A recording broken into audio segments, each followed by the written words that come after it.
Sinong umaahon, tayo ba o sila? Mga ngiti nila habang nakalubog ka pa. Saan napuntang bulsa? Pinaghirapan kong mga barya, minumulto na ng mga pangako nyo.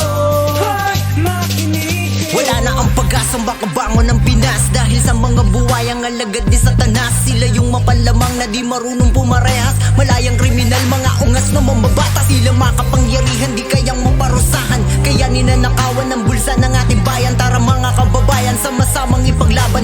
Huwag nating hayaan, di nila mapagbayaran. Dapat ay may managot kung sinong dapat managot. Patawan ng parusa yung mga tao na nasangkot. Ilang taon na niluloko, tayo ay pinapaikot. Nililigaw lang tayo sa daang pasikot-sikot. Mabango mga pangakong puro lamang salita, dinadaan sa pambobola, ngunit di ginagawa. Kilusan natin ng maaga hanggat may mapapala, sabay-sabay na isigaw lahat sila'y magsibawa.